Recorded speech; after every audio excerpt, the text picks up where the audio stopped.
Hello বন্ধুরা, সবাই কেমন আছো? নিশ্চয়ই খুব ভালো আছো। আমিও বেশ ভালো আছি। আজকে চলো তোমাদের সঙ্গে চিকেন চাপের খুব সহজ সরল একটা রেসিপি শেয়ার করি। প্রথমে চিকেন আমি নিয়েছি 750 গ্রাম, ভালোভাবে ধুয়ে পরিষ্কার করে নিয়েছি। চিকেনের টুকরোগুলো একটু বড় বড় করে নিয়েছি।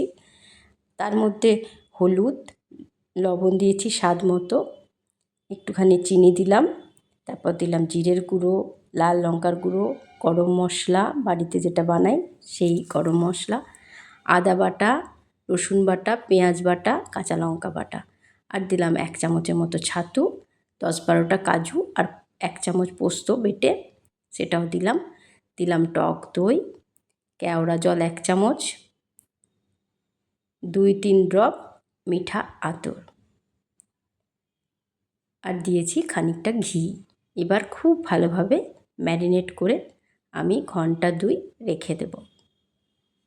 ঘন্টা 2 পর আমি কড়াই বসিয়ে সাদা তেল কিছুটা গরম করে নিয়েছি, আর দিলাম খানিকটা ঘি। এবার ম্যারিনেট করে রাখা চিকেনটা আমি এতে ঢেলে ঢাকা চাপা দিয়ে লো ফ্লেমে রান্না করব। মাঝে মাঝে শুধু নেড়ে দিয়েছি। রেডি হয়ে গেল চিকেন চাপ। বেরেস্তা দিয়ে নামিয়ে নিলাম।